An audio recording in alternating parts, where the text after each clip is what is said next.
இயேசுவின் மூலம் வேண்டுகிறேன் பிதா.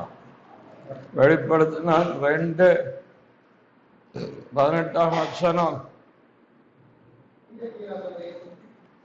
தியேத்திரா சபையின் தூதனுக்கு எழுத வேண்டியது என்னவெனில், அக்னி ஜுவாலை போன்ற கண்களும் பிரகாசமான பெண்களும் போன்ற பாதங்களும் உள்ள தேவகுமார் சொல்லுகிறார். 22 இதோ நான் அவளை கட்டில் கடையாக்கி அவளுடனே விபச்சாரம் செய்தவர்கள் தங்களுடைய கீழே விட்டு மனம் திரும்பாவிட்டால் அவர்களையும் மிகுந்த உபத்திரத்திலே தள்ளி அவளுடைய பிள்ளைகளையும் கொள்வது. யார் சொல்றா? வசனம் பார்த்தோம்ல, 18வது வசனம் யார் சொல்ற? தேவகுமாரன் சொல்லுகிறார். ஒரு தீர்க்கதரிசி மூலமாக ஆண்டவர் இதை சொல்லி இருந்தாரானால் அது வேறு விஷயம். தேவகுமாரனே நேரடியாக நியாய தீர்ப்பை எழுதுகிறார். ஆண்டவர்கிட்ட விபச்சாரத்தில் கண்டுபிடிக்கப்பட்ட ஒரு பெண்ணை கொண்டு வந்து நியாய பிரமாணத்தின்படியே இவளை கல்லறிந்து கொல்லணும், நீர் என்ன சொல்றீங்க? ஆண்டவர் அப்படியே குனிஞ்சு எழுதிக்கிட்டே இருந்தார். வேத பண்டிதர்கள் என்ன சொல்றாங்கன்னா, அங்க நின்ன ஒவ்வொருத்தோட பாவத்தையும் அவர் எழுதினாருன்னு சொல்றாங்க. அவ்வளவு யூகமா இருக்கலாம். ஏதோ அவர் எழுதினார், தரையில எழுதிக்கிட்டே இருக்க. அவர் சொன்னார், நான் உலகத்தை ஞானம் தீர்க்க வரல, உலகத்தை நியாயம் தீர்க்க வரல அப்படின்னு சொன்னவர். நியாய தீர்ப்பு சபைக்குள்ள எழுதுறார். வெளிப்படுத்தின விசேஷம் முதல் 3 அதிகாரமும் தேவன் சபைக்கு சொன்ன நியாய தீர்ப்பு. நியாய தீர்ப்பு தேவனுடைய வீட்டிலே முதல் நியாய தீர்ப்பு ரட்சிக்கப்பட்டவன் கொள்கிறார். 4ஆம் அதிகாரத்திலிருந்து 22 வரைக்கும் உள்ள நியாய தீர்ப்புகள் எல்லாம் சொல்லப்பட்டு வருகிறது. பின்புதான் உலகத்துக்கு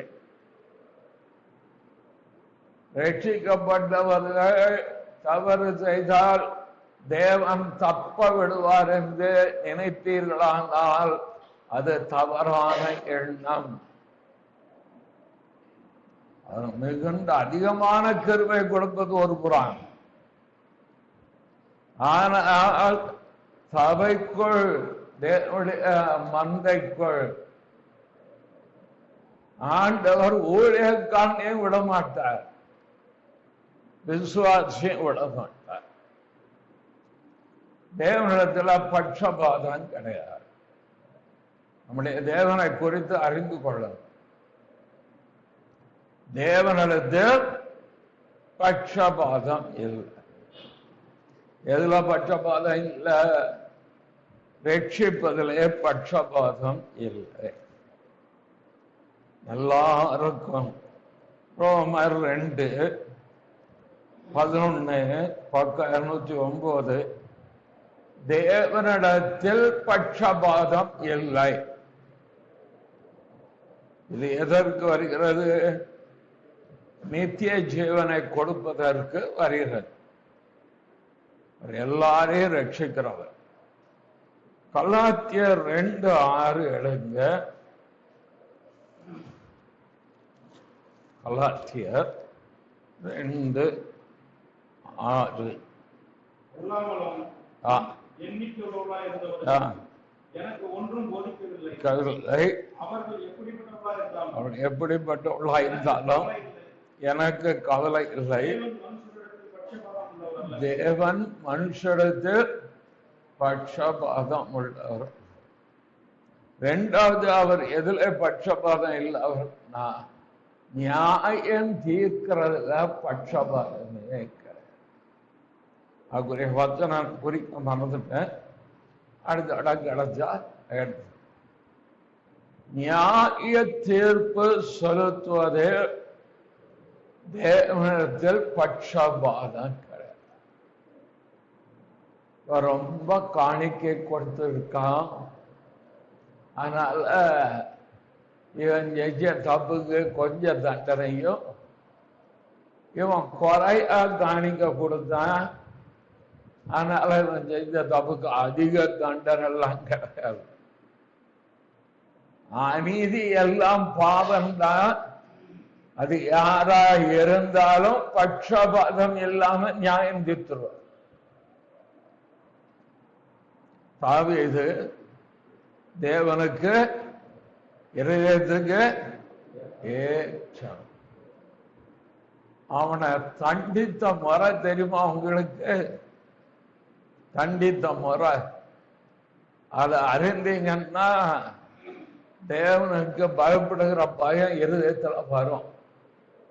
ஒரு பட்சபாதமே இல்லாம இறக்கமே இல்லாம அடித்தார், தண்டிச்சு. முதல்ல எங்க தண்டிச்சாரு? இது என்ன செய்தாரு? உடன்படிக்கை பெட்டிய எடுத்துக்கிட்டு எதுல ஏத்திக்கிட்டு வந்தாரு? மாட்டு வண்டியில ஏத்திக்கிட்டு, மாட்டு வண்டிக்கு முன்பாக கிண்ணறம் வாசிச்சுக்கிட்டு அவர் என்ன செய்தார்? 1 நாளாகமம் 13:7 பக்கம் 523. அவர்கள் தேவனுடைய பெட்டியை அபினாதாபின் வீட்டிலிருந்து ஒரு புது ரதத்தின் மேல் ஏற்றிக்கொண்டு வந்தார்கள். ஊசாவும் ஐயோவும் ரதத்தை நடத்தினார்கள். 8 தாவீதும் சகல இஸ்ரவேலரும் முழு பலத்தோடும் தேவனுக்கு வார்த்தையை நோட் பண்ணணும். தேவனுக்கு முன்பாக சுரமண்டலங்களையும் சுகங்களையும் மேளங்களையும் கைத்தாளங்களையும் தூரிகளையும் சேவித்து மகிழ்ச்சியாய் ஆடி பாடினார். ரதத்துல புது ரதம் செஞ்சு இந்த ரதத்துல உடன்படிக்கை பெட்டிய வச்சுக்கிட்டு அதை நடத்துறதுக்கு 2 ஆசாரிய வச்சுக்கிட்டு என்ன வர்றாரு? தேவனுக்கு முன்பாக பாட்டு பாடி ஆடுதார். ஆண்டவருக்கு என்ன செய்தார்? நீ ஆடுதெல்லாம் ஆடிக்கிட்டே வா, ஆனா உன்னை யார் உடன்படிக்கை பெட்டிய ரதத்துல ஏத்த சொன்ன? இதுக்கு முந்தின அதிகாரங்கள் அல்லது 1 சாமுவேல நாம் பார்ப்போம். தேவனுடைய அணுகுமுறை அப்படி நம்ம சொல்லலாம். தேவன் மனுஷனை அணுகிற முறையில் வித்தியாசம் உண்டு. அவர் தேவனை அறியாத ஜனத்திடத்தில் அவர் செய்வதும், தேவனை அறிந்து பிரமாணம் எடுத்தவன் செய்கிற அணுகுமுறையும் வித்தியாசம் இருக்கு. ஆனால் தான் சொல்லுவான், உலகத்தான் செய்யற மாதிரி நீங்க செய்யாதீங்கன்னு நான் சொல்றது காரணம் அதான்.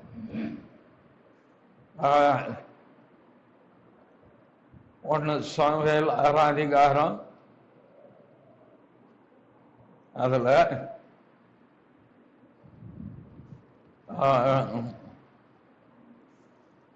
எங்க எத்தனை அது சொன்னோம், இதுல வந்து சொல்கிறது என்றால் 8ஆம் வருஷம் 7. இப்போ நீங்கள் ஒரு புது வண்டில் செய்து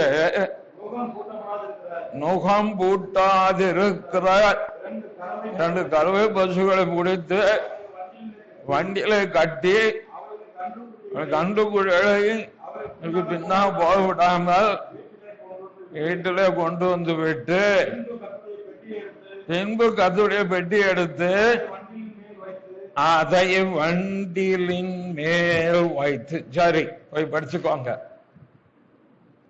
பெலிஸ்தர்கள், பெத்ஷிமேஸ் மனிதர்கள் தேவனுடைய பெட்டியை திருப்பி அனுப்பும் போது அவர் செய்த காரியம் என்ன? ஒரு புது வண்டி செஞ்சு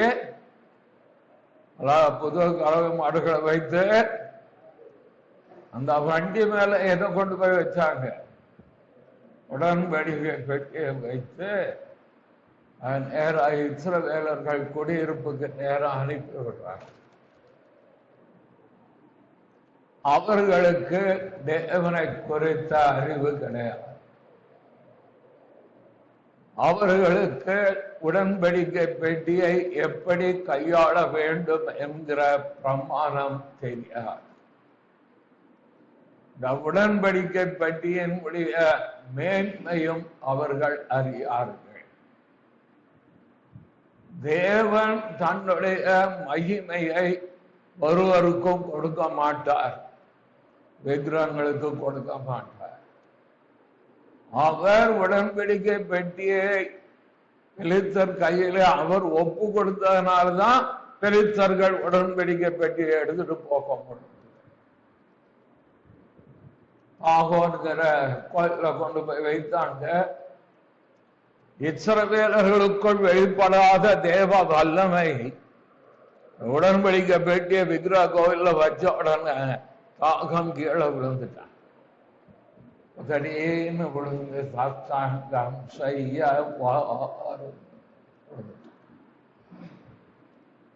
தேவனுடைய வல்லமை தேவ ஜனத்துக்கு வெளிப்படல, ஆனால் புறஜாதி மத்தியிலே தேவன் அதை வெளிப்படுத்தினார்.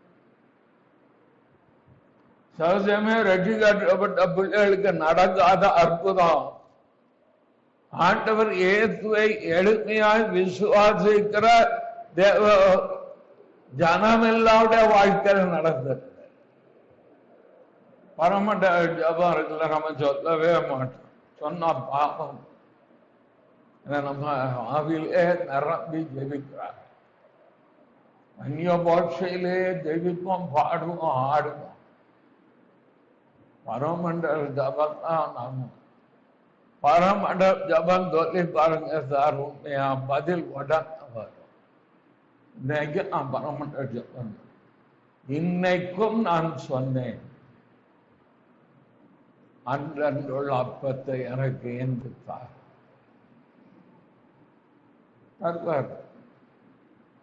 இந்த பரமண்ட ஜபத்தை ஒரு கிறிஸ்துவை அறியாத சௌரிக்கு சொல்லிக் கொடுத்து அந்த சௌரி வீட்டில் போய் சுகவீனமாயிருந்த தன்னுடைய மகளுக்கு முன்பாக இந்த ஜபத்தை சொல்ல தேவ வல்லமை இறங்க அவள் சுகமடைந்தாள். அவள் சுகமடைந்தது மாத்திரமல்ல, அவருடைய சகோதரிய வீட்டில் இருந்த சுகவீனத்திற்கு இவள் போய் இந்த பிரார்த்தனையை சொல், தெய்வம் இயேசு மசி சுகம் கொடுப்பாருன்னு சொல்லி அவள் சொல்லி அவளுக்கும் சுகம் கிடைத்தது. நாம எத்தனை தடவை தான் ஜெபம் பண்ணி பார்க்கலாம், சுகம் கிடைக்க மாட்டேங்க.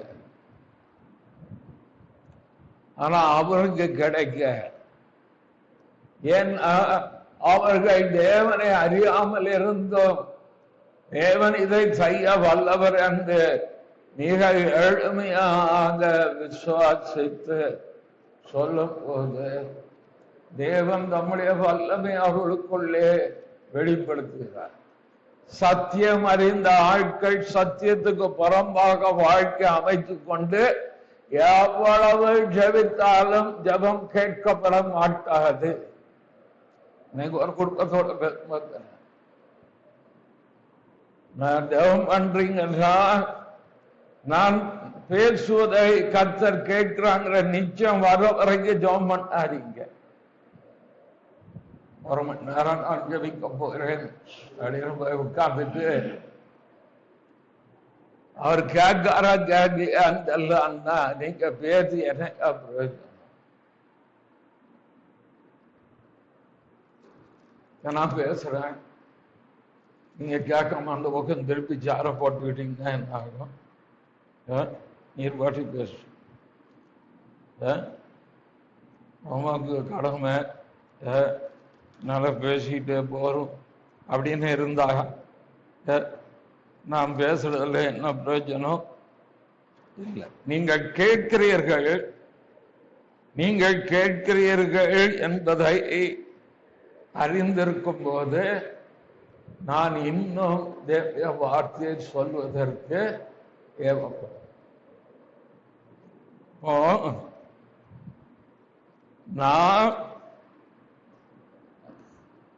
நான் பேசும் பொழுது அவர் கேட்கிறார்.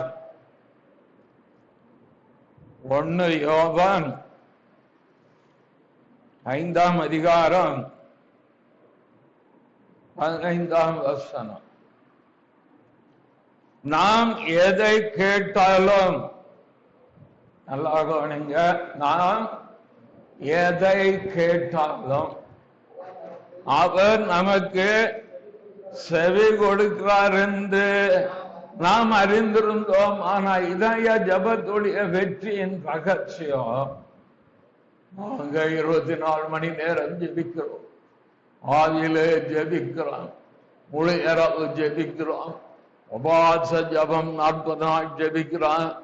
ஜெபிக்க வேண்டாம் சொல்லல, ஆனால் என் ஜபத்திற்கு தேவன் செவி கொடுக்கிறாரா? என் வார்த்தைக்கு நான் ஜெபித்து கொண்டேதான் இருக்கணும். நேரம் கிடைக்கும் போது நான் ஜெபிப்பேன். பகலோ இரவோ ஒவ்வொரு நாளும் இங்க வந்து ஜெபிக்கிறது வேற. தனிப்பட்ட விதத்துல ஜெபம் பண்ணிட்டு யாருக்கு? உங்களுக்கு தான்.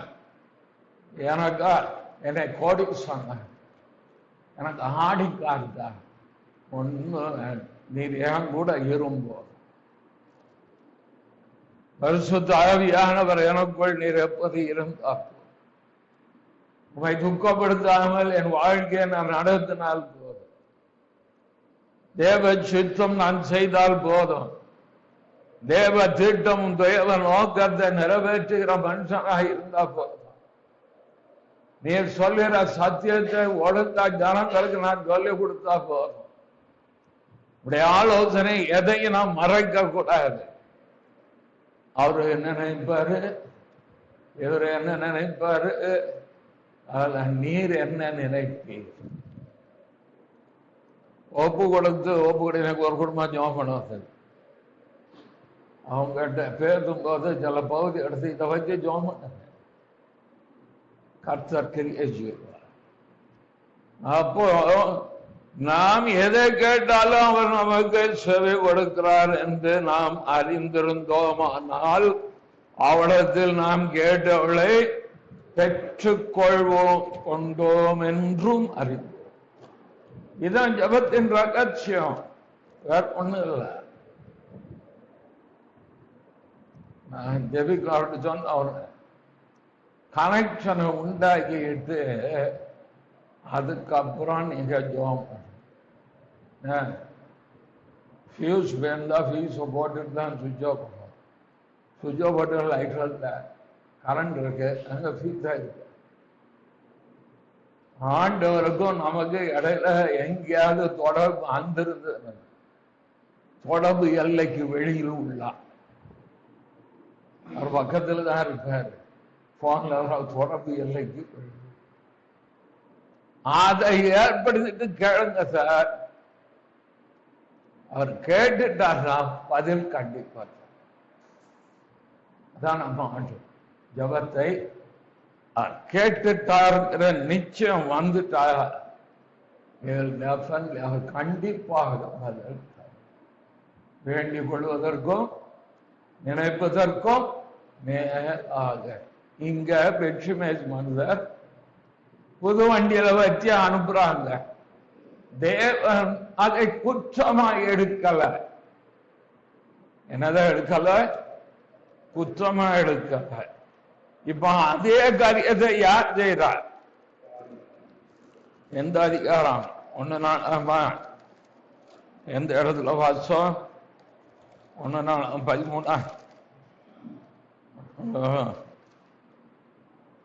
13 அதிகாரத்துல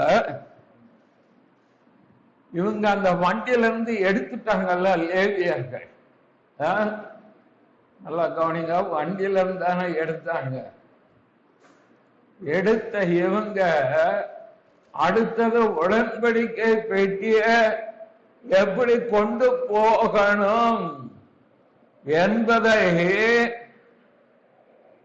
எங்க தேடி இருக்கணும்? யாருகிட்ட தேடி இருக்கணும்? ஆச்சாரியன் கையில் இருக்கிற நியாய பிரமாண புஸ்தகத்துல தேடி இருக்கணும். என்ன தேடி இருக்கணும்? உடன்படிக்கப்பட்டு வந்துட்டு இப்ப இதை எப்படி கொண்டு போறது? இவங்க என்ன நினைச்சிட்டாங்க, அவனும் வண்டியில் அனுப்புனா நானும் வண்டியில் ஏற்றிக்கொள்வேன். அவன் புறஜாதி, நீ தேவஜானா. நாம் கிறிஸ்துவனுடையவள் என்பதை மறந்து போக, நாம் ரட்சிக்கப்பட்டவள் என்பதை மறந்து போகக்கூடாது. நாம் நித்திய ஜீவனுக்கு உரியவர்கள் என்பதை மறந்து போகக்கூடாது. தேவன் உலகத்தில் இருக்கிற தேவனை அறியாத மனுஷனத்தில் அவர் செய்கிற அணுகுமுறை வேறு, ரட்சிக்கப்பட்டு சபைக்குள் வந்தவன்ட்ட அவர் செய்கிற அணுகுமுறை வேறு. ஏசாயா 61 61 அதிகாரம் 867 2ஆம் வசனத்தின் கடைசி பாகம், வேறப்பட்ட அனைவருக்கும் ஆறுதல் செய்யும். அடுத்தது சீயோனில் துயரப்பட்டவளை சீர்படுத்த. ரெண்டும் துயரப்பட்டவர்கள், ரெண்டு பேருக்கும் ஒரே மாதிரி பிரச்சனை. துயரப்பட்ட அனைவருக்கும் தான் தெய்வத்தை ஆராதிக்காத உலகம் மனுஷனுக்கு ஆறுதல் செய்யவும். ஆனால் சீயோனில் துயரப்பட்டவன், சீயோன் சபை, மீட்கப்பட்ட கூட்டம், இயேசுவின் ரத்தத்தால் மீட்கப்பட்டவனுக்கு துயரம் வரும்போது ஆறுதல் செய்ய மாட்டார். மகளே பயப்படாது, நான் உன்னோட இருக்கிறேன், நீ இன்னும் தப்பு பண்ணேன் அப்படி சொல்ல மாட்ட. செயற்படுத்தவும். என்ன படுத்துவாரு? சீர்கட்டுறாங்கன்னு சொல்றாங்க. பிள்ளைக்கு சீர்கட்டு பாலியங்கிச்சோ இடத்துல ஒரு பெண் ஜெபிக்க, சபை விசுவாசி, சோகம் இல்ல ஜாம். பாலியங்கிச்சோ பத்தி உங்களுக்கு தெரியும். அற்புதங்கள் ஒரு மூலமாக அபிஷேகம், குணமாக்கும் வல்லமை ஜாம் என்றாரு. அந்த மாதிரி சாங் அதே சமயம் ஏற்று அறியாத ஒரு ஜனம் தான் அவன் சோமடைஞ்சு போறான். இவருக்கு என்னன்னு தெரியல. நம்ம என்ன பாஸ்டர் யாருக்கு இல்லாம ஜனம் கிடைக்கு, எனக்கு கிடைக்கல, நானும் ஜோம் பண்ணத்தான் செய்தேன், அவனுக்கு கிடைக்கு, உனக்கு கிடைக்க மாட்டேங்க. ஒரு நாள் ஜோம் பண்ண திரும்ப வந்திருக்கு. ஜோம் பண்ண போகும்போது கர்த்தருடைய ஆவியான அவருக்கு தந்தாரா, நான் இவ்வளவு குணமாக்க மாட்டேன். ஏன்னா இவள் தன் சகோதரின் மேல் பகையாய் இருக்கிறார். சகோதரி மேல பகையை உள்ளத்தில் வைத்திருக்கிறார். என்னால இவ்வளவு குணமாக்க முடியாது. முதலில் போய் ஒப்புரவாக சொல், பிறகு வர சொல்லு. குணமாகிறவர் கர்த்தரியா, ஊழியக்காரன். ரட்சிக்கிறவர் கர்த்தர், ஊழியக்காரன் கிடையாது. ஒரு உடனே சொல்லிட்டார், நீ உன் சகோதரி கூட போய் ஒப்புரவு வேட்டுவா கத்த சொல்ல. உடன் அந்த அம்மா போய் சமாதானம் பண்ணிடுறவர்கள் பாக்கியமான சீர்படுத்தின. பாவத்தை வைத்துக் கொண்டு தேவன் தம்முடைய ஜனத்திற்கு நன்மை கொடுக்க மாட்டார். சீர்படுத்திட்டு தான் அங்க 61 என்ன சொல்லி இருக்கு, சாம்பலுக்கு பதிலாக சிங்காரம், துயரத்துக்கு பதிலாக ஆனந்த தைலம், ஒடுங்கின அவைக்கு பதிலாக எதுக்குதான் என்ன அபிஷேகம் பண்ணி வைத்து, எதுக்குன்னா நீ தப்பு பண்ற திருந்து இல்லையா, அந்த பாஸ்டர் சொல்லலையா, அப்ப அந்த பாஸ்டர்கிட்ட போ. எனக்கு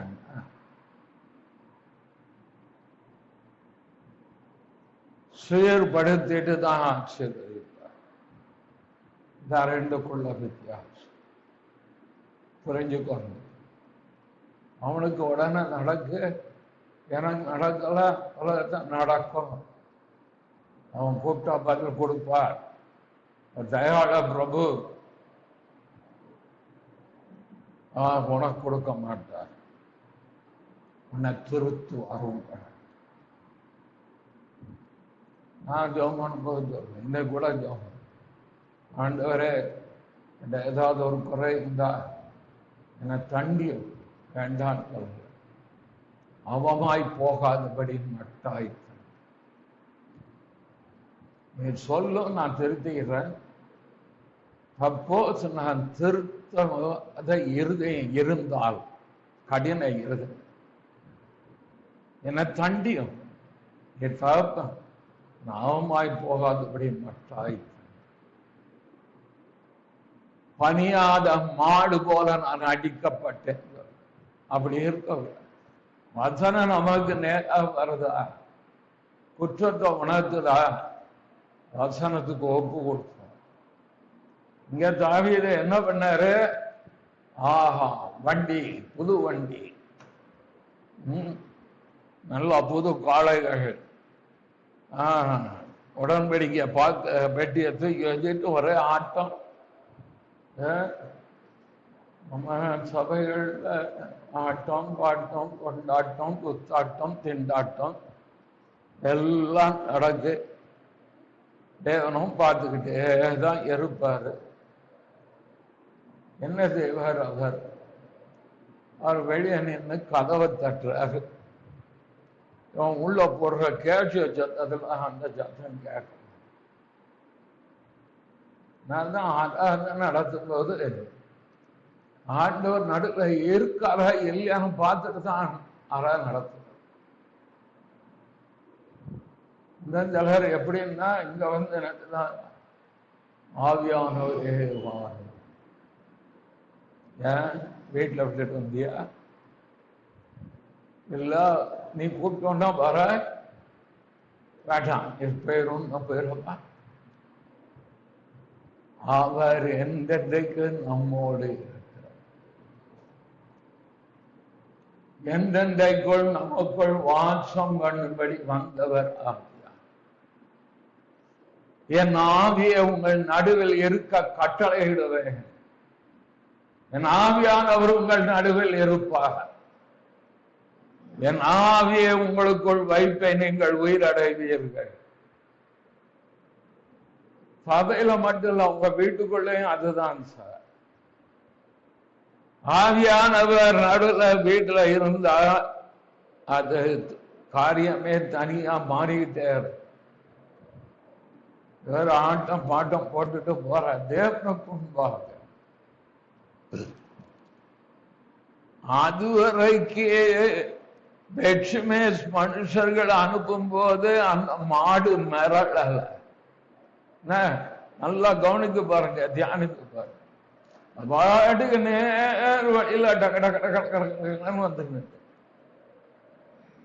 இவன் அடிக்கிற ஜாலால மாடு மிரண்டு அடிச்சு அடி கைட்டா டங்கு டருக்கு டங்கு டங்குன்னு நம்ம ஊர்ல உருவி மேல அடிப்பலாட்டார் அடித்த அடியில மாடு மிரண்டுட்டு.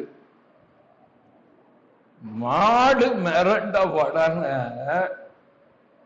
ஊசா என்ன செய்யறான்?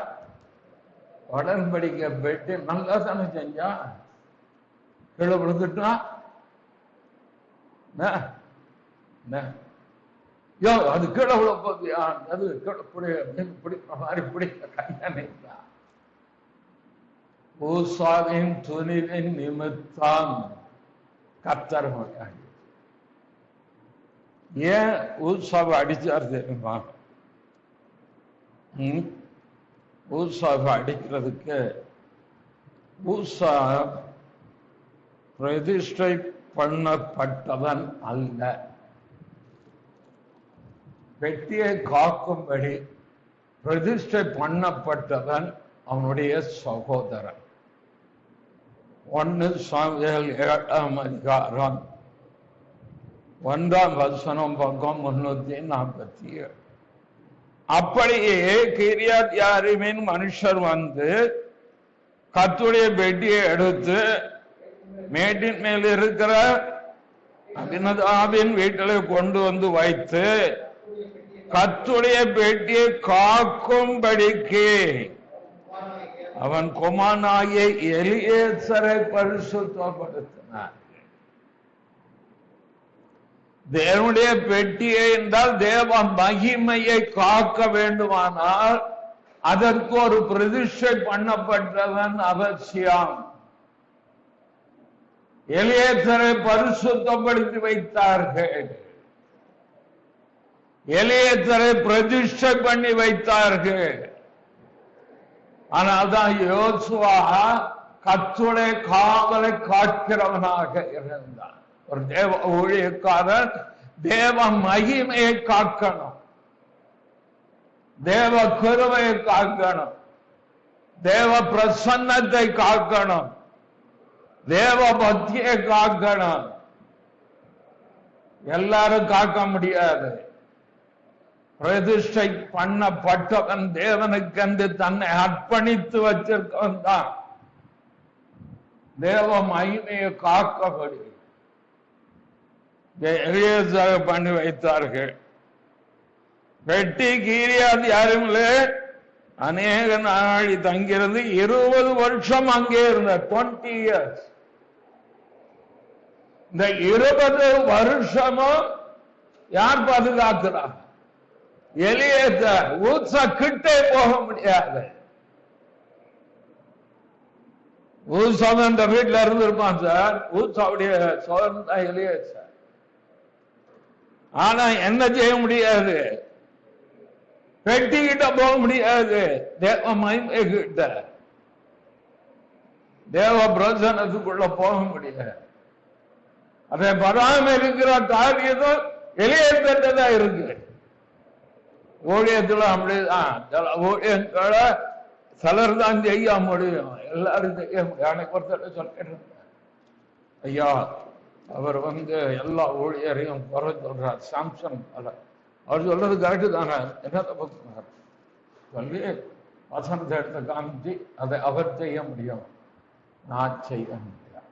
எனக்கு ஊழியத்தின் எல்கை அதிகாரம் இருக்கு. அந்த அதிகாரத்துக்குள்ளதான் இந்த ஊழியத்தை நான் செய்வேன்.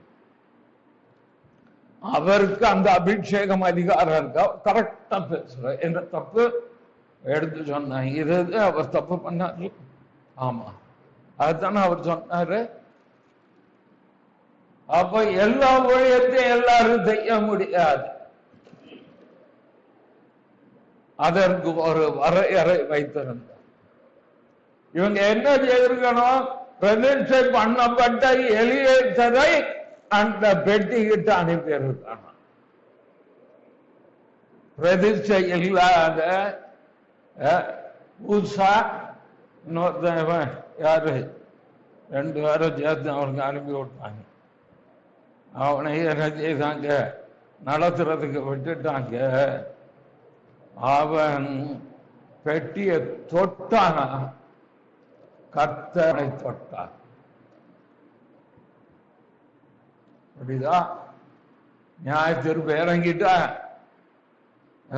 தேவனுடைய நியாயத்தீர்ப்பு தாவீதாய் இருந்தாலும் தேவன் பட்சபாதம். தாவீதாய் இருந்தாலும் அவன் பிரமாணத்தின்படிதான் செய்ய. அதான் தாவீது திரும்ப சொல்றாரு, நாம் நியாயமானபடியே தேடாமல் போனபடியினால். எப்படி சொல்றாரு, சொல்றாரா இல்ல? 15:1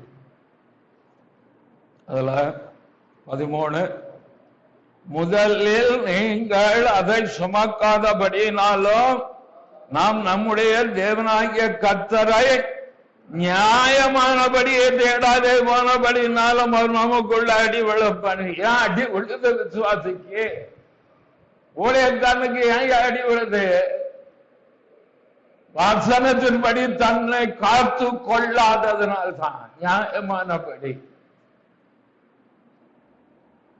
நாங்களும் தேடுகிறோம், தேடினால் கண்டர்கள் சொன்னீர் ஆண்டவர், எல்லாம் சொன்ன கரெக்ட் தான், இல்லைன்னு சொல்லல.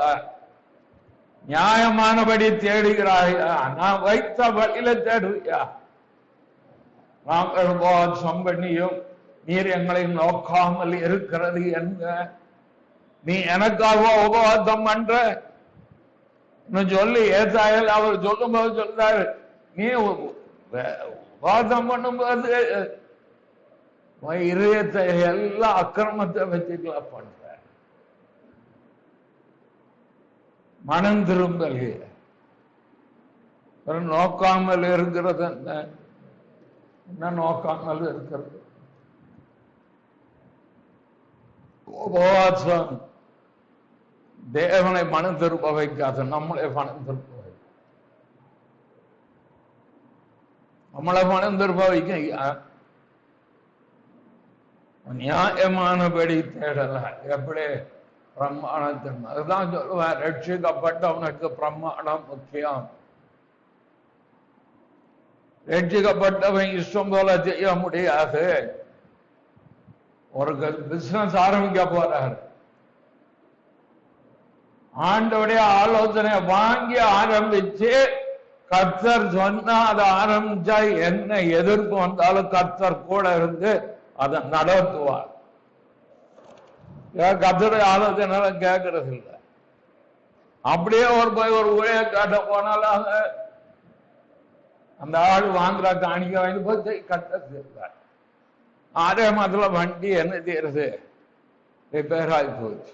இந்த பாஸ்டர்கிட்ட ஜாம் பண்ணாங்க. அப்போ அவரு தானே சொன்னார், பிறகு ஏன் படி ஆச்சு நமக்கு தெரியல.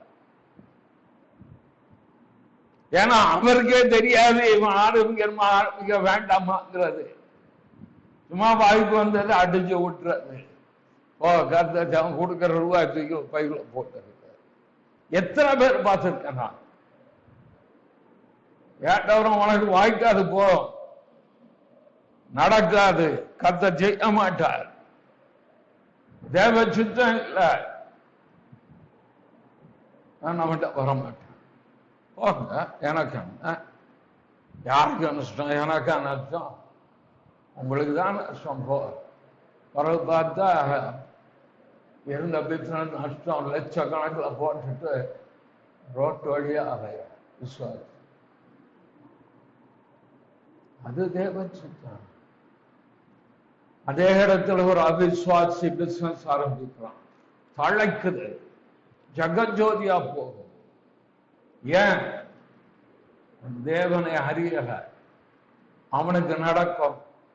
தேவனை அறிந்தனா தேவ பிரமாணத்துக்கு உட்படவில்லை, தேவ ஆலோசனைக்கு உட்படவில்லை என்றால் காரியம் நடக்காது. நமக்கு கர்த்தர் கை கொடுக்காட்டா யாரு உங்க திறமை வந்துருமா? திறமையில செஞ்சிருவீங்களா பார்ப்போம், உங்க அனுபவத்துல செஞ்சிருவீங்களா பார்ப்போம்.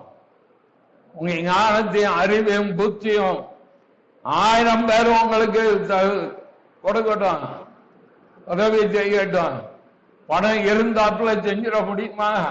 தேவன் இல்லாம செய்யவே முடியாது. கர்த்தருடைய ஆலோசனை இல்லாம செய்யவே முடியாது. தெய்வீக பாதுகாப்பு இல்லாம செய்யவே முடியாது. சொல்ற பணம் இருக்கணும், எதையும் செஞ்சிடாதீங்க. ஆண்டோட கேளுங்க, வேண்டாம் விட்டுருங்க. அன்னைக்கு ஒரு குடும்பத்தை நல்ல வேலை உங்ககிட்ட ஆலோசனை கேட்டேங்க, எனக்கு ரொம்ப ஆசையா இருந்தது, ஒரு பொருள் வாங்க, நீங்க வேண்டாம் சொன்னீங்க. இன்னைக்கு நான் சமாதானமாக நான் திரும்ப அது உங்களுக்கு தேவையில்லை. தேவனை தெரிஞ்சா தேவன் அதுக்குரிய சகாயத்தை கட்ட. தாவீதுக்கே ஆண்டவர் நியாயம் தீர்த்து விட்டுட்டார். அடுத்தது பத்சேபாள் காரியத்துல எண்ணெய் சட்டியில போட்டு வருத்த மாதிரி தாவீதை வருத்துட்டார். நேரம் போட்டு வருத்துட்டார். அதுக்கப்புறம் பாடுவ, நீ ஆடுவ, குத்தாடுவ. சவுலினால் துன்பப்பட்டதை விட தாவீது தன்னுடைய பாவத்தின் நிமித்தம் அனுபவித்த துன்பம் அதிகம் தெரியுமா? அவன் சவுலால் விரட்டப்பட்ட பொழுது சங்கீதம் பாடி பாடி தன்னை தேற்றிக் கொண்டான். பத்சேபாள் பாவம் செய்து உசியாவை கொன்ற பின்பு சங்கீதம், துக்க சங்கீதம், அது 51 பாடினான். பட்ட வேதனை அவ்வளவு, மறிக்க வரைக்கும் வேதனை சாதாரண. நான் தேவகுமாரை பத்தி பேச பார்த்தேன், அது எங்கேயோ போகுது. நான் எடுத்தது இருந்தா எழுதி வச்சிருக்கேன், அவ்வளவும் சொல்லணும்னு. 3வது, தாவீது ஜனத்தை எண்ண சொன்னான், சாத்தான் அவனை தூண்டி விட்டான். 3 முறை அபிஷேகம் பெற்ற தாவீது பரிசுத்த ஆவியானவரால் திட்டங்கள் பெற்ற தாவீது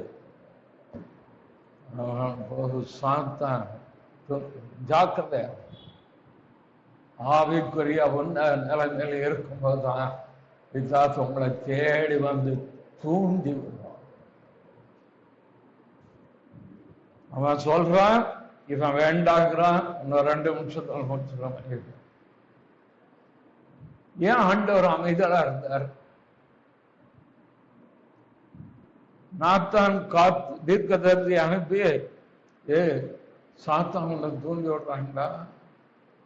இது என்ன பிரமாணம் இப்படி இருக்க, இந்த பிரமாணத்தின்படி செய்ய ஏன் சொல்லல?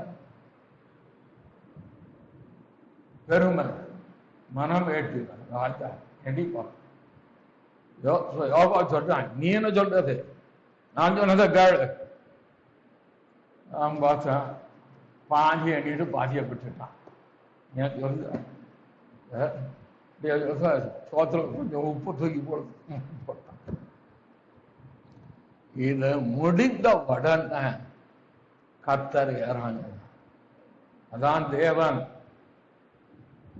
தீர்க்கதரிசி அனுப்பி ஒரு 3 ஆப்ஷன் வைக்க, 3 விரல் ஒரு விரலத்தோடு அது உனக்கு நடக்கும்.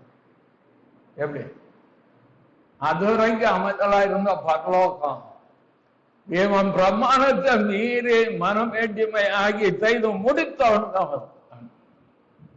பாவம் செய்த வரைக்கும் அது நம்மளை உணர்த்தாது. மீறுதலை நடத்தின பிறகுதான் உணர்வே வரும், சங்கடம் வரும், சமாதானம். இப்ப சொல்ல நூன்ல ஒன்னத்தோட தாவி இருந்தார்.